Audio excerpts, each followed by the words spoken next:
కేవలం మతం మారితే మీ రిజర్వేషన్ హక్కులు ఒక్క రోజులో పోతాయా? ఇప్పుడు సుప్రీంకోర్టు ఇచ్చిన ఒక తీర్పు దేశవ్యాప్తంగా పెద్ద చర్చకు దారితీసింది. ఒక వ్యక్తి క్రిస్టియన్గా మారి అదే సమయంలో ఎస్సీ హక్కులను పొందగలడా? ఈ ప్రశ్నకు సుప్రీంకోర్టు క్లియర్గా నో అని చెప్పింది. కానీ ఎందుకు? నిజంగా మతం మారితే హక్కులు పోతాయా లేదా ఇది చట్టపరమైన నిజమా? సుప్రీంకోర్టు ఇచ్చిన ఒక్క తీర్పు ఇప్పుడు ప్రపంచవ్యాప్తంగా పెద్ద షాక్కు గురి చేసింది. ఒక వ్యక్తి క్రైస్తవ మతంలోకి మారి పాస్టర్గా పనిచేస్తూ అదే సమయంలో ఎస్సీ చట్టం కింద కేసు పెట్టాడు. ఆ కేసు కోర్టులో ఏమైందో మీకు తెలుసా? ఈ వీడియో గనుక పూర్తిగా చివరి వరకు చూస్తే మీకు చాలా ఇన్ఫర్మేషన్ తెలుస్తుంది. ఎందుకంటే చివరిలో చెప్పే 3 రూల్స్ కనుక మీకు తెలియకపోతే మీరు చాలా నష్టపోయే అవకాశం ఉంది. ఇక టాపిక్లోకి వెళ్ళిపోయినట్లయితే, హిందూ మతంలో ఎస్సీ కులంలో ఉండి క్రైస్తవంలోకి మారి ఆ క్రైస్తవ మతంలో యాక్టివ్గా ఉంటూ మత ప్రచారం చేస్తూ క్రిస్టియానిటీని పాటించే వ్యక్తులు ఎస్సీ చట్టానికి లోబడి ఉండరు అని సుప్రీంకోర్టు స్పష్టం చేసింది. ఈ అంశంపై ఆంధ్రప్రదేశ్ హైకోర్టు 2025వ సంవత్సరం ఏప్రిల్ 30వ తేదీన ఇచ్చిన తీర్పును సమర్థిస్తూ సుప్రీంకోర్టు జస్టిస్ ప్రశాంత్ కుమార్ మిశ్రా మరియు జస్టిస్ మన్మోహన్లతో కూడిన ధర్మాసనం తీర్పును వెలువరించింది. హిందూ, సిక్, బౌద్ధ్ ఈ 3 మతాలను మినహాయించి ఇతర మతాలలోని వ్యక్తులు ఎస్సీ మరియు ఎస్సీ అట్రాసిటీ చట్టానికి లోబడి ఉండారని సుప్రీంకోర్టు స్పష్టం చేసింది. ఒకవేళ ఎవరైనా ఈ 3 మతాలలో కాకుండా ఇతర మతాలలో చేరినట్లయితే వారు అదే రోజున వాళ్ళకు ఉన్న ఎస్సీ అట్రాసిటీ చట్టం హక్కులను కోల్పోతారని సుప్రీంకోర్టు స్పష్టంగా తెలియజేసింది.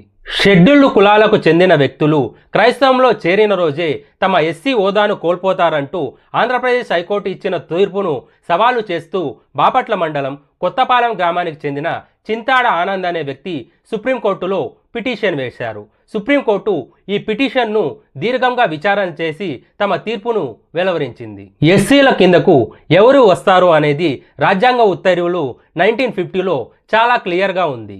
ఈ ఉత్తర్వులలో క్లాస్ 3లో పేర్కొన్న 3 మతాలు మినహాయించి మిగతా ఏ మతంలోకి మారినా కానీ వాళ్ళు వెంటనే తమ ఎస్సీ హోదాను కోల్పోతారని చాలా క్లియర్గా మెన్షన్ చేయబడింది. అలాంటి వారు ఎలాంటి చట్టపరమైన ప్రయోజనాలు, రక్షణలు, పార్లమెంటు, రాజ్యాంగం, శాసనసభ చేసిన చట్టాల ద్వారా వచ్చే రిజర్వేషన్లు, హక్కులు మరియు ప్రాధాన్యతలను అస్సలు పొందలేరు. క్లాస్ 3లో పేర్కొనబడినటువంటి హిందూ మతం, సిక్కు మతం, బౌద్ధ మతం ఈ 3 మతాలు కాకుండా ఇతర మత విశ్వాసాలను అనుసరిస్తూ మరోవైపు తాము షెడ్యూల్డ్ కులాలకు చెందిన వ్యక్తులుగా అస్సలు చెప్పుకోకూడదు.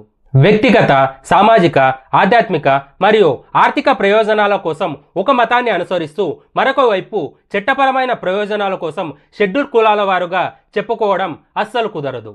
ఇప్పుడు మనం చెప్పుకోబోయే కేసులో పిటిషన్ వేసిన వ్యక్తి షెడ్యూల్ కులాల నుండి క్రైస్తవంలోకి మారి 10 సంవత్సరాల నుండి పాస్టర్గా పనిచేస్తూ గ్రామంలోని ఇళ్లలో ప్రతి ఆదివారం పూట క్రైస్తవ ప్రార్థనలు చేస్తున్నాడని పక్కా ఆధారాలున్నాయి. ఇక అసలు ఆ కేసు ఏంటి అనే విషయం కనుక మనం ఒక్కసారి చూసుకున్నట్లయితే, చింతాడ ఆనంద్ అనే ఒక పాస్టర్ 2021వ సంవత్సరం జనవరి 24వ తేదీన ఆదివారం పూట కొత్తపాలెం గ్రామంలోని ఒక ఇంట్లో ప్రార్థనలు నిర్వహించి తిరిగి వెళ్తుండగా కొంతమంది అగ్రకులాలకు చెందిన వ్యక్తులు చింతాడ ఆనందును అడ్డుకొని అతనిపై దాడి చేసి మరియు కులం పేరుతో దూషించారని అతను ఫిర్యాదు చేశాడు. దాని ఆధారంగా పోలీసులు ఎస్సీ ఎస్టీ అట్రాసిటీ చట్టంలోని వివిధ సెక్షన్ల కింద కేసును నమోదు చేశారు.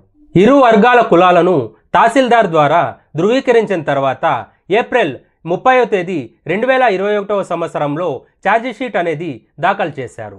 అయితే క్రైస్తవంలోకి చేరిన వ్యక్తికి ఎస్సీ హోదా ఉండదని ఆయన ఫిర్యాదు మేరకు ఎస్సీ ఎస్టీ అట్రాసిటీ చట్టం కింద తమపైన నమోదు చేసిన కేసును వెంటనే కొట్టివేయాలని నిందితులు హైకోర్టులో పిటిషన్ దాఖలు చేశారు. నిందితుల వాదనలను పరిగణలోకి తీసుకున్న హైకోర్టు 6 మంది పైన నమోదు చేయబడిన క్రిమినల్ కేసులను కొట్టివేస్తూ తీర్పును వెలువరించింది. క్రైస్తవ మతంలో కుల వ్యవస్థ లేదు అని, మతం మారి క్రైస్తవాన్ని బోధించడమే కాకుండా పాస్టర్గా పనిచేస్తున్న వ్యక్తికి ఎస్సీ ఎస్టీ అట్రాసిటీ చట్టం కింద రక్షణ పొందే అవకాశం లేదు అని ఆంధ్రప్రదేశ్ హైకోర్టు స్పష్టంగా తెలియజేసింది.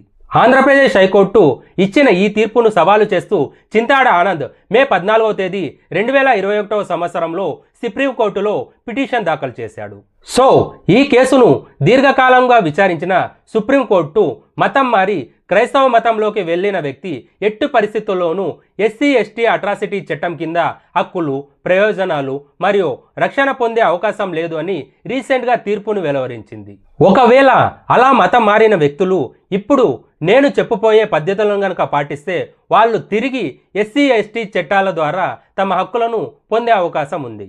ఒకవేళ ఎవరైనా వ్యక్తి రాజ్యాంగ ఉత్తర్వులు 1950 క్లాస్ 3లో లేని మతాలలో చేరి తర్వాత హిందూ మతం లేదా బౌద్ధ మతం లేదా సిక్కు మతంలోకి తర్వాత కనుక చేరాలి అనుకుంటే నేను చెప్పే నిబంధనలు పాటించాల్సి ఉంటుంది. మొదటగా నంబర్ 1, తాను క్లాస్ 3లో పేర్కొన్నటువంటి హిందూ, బౌద్ధ, సిక్కు మతంలోని వ్యక్తినని స్పష్టమైన ఆధారాలు చూపించాలి. నంబర్ 2, తాను కన్వర్ట్ అయిన మతాన్ని పూర్తిగా వదిలేసి తాను పుట్టిన మతంలోకి తిరిగి వచ్చానని బలమైన ఆధారాలు చూపించాల్సి ఉంటుంది. ఇక నంబర్ 3, కన్వర్ట్ అయిన వ్యక్తి తిరిగి తన సొంత మతంలోకి వచ్చాడని తన కులం వాళ్ళు తనకి ఒక సర్టిఫికేట్ అనేది ఇవ్వవలసి ఉంటుంది. ఆ వ్యక్తి సొంతంగా నేను తిరిగి మళ్ళీ నా కులంలోకి వచ్చాను అని కనుక చెప్పుకున్నట్లయితే అది పరిగణలోకి తీసుకోరు. ఆ కులంకి సంబంధించిన సంస్థలు ఆ వ్యక్తికి ధృవీకరణ పత్రాన్ని అందజేయాల్సి ఉంటుంది. ఇందులో ఏ ఒక్క షరతును నిరూపించలేకపోయినా కానీ ఆ వ్యక్తి తాను షెడ్యూల్డ్ కులాలకు చెందిన వ్యక్తిని, నాకు ఎస్సీ మరియు ఎస్టీ అట్రాసిటీ చట్టం కింద కలిగే ప్రయోజనాలు, రక్షణ మరియు హక్కులను పొందాలి అనుకుంటే అస్సలు జరగదు. ఈ వీడియో కనుక మీకు ఇన్ఫర్మేటివ్గా అనిపించినట్లయితే వెంటనే ఈ వీడియోకు ఒక లైక్ చేసుకొని ఈ వీడియోను మీ ఫ్రెండ్స్కు షేర్ చేసి అంతేకాకుండా మా ఛానల్ను ఇప్పుడే సబ్స్క్రైబ్ చేసుకోండి.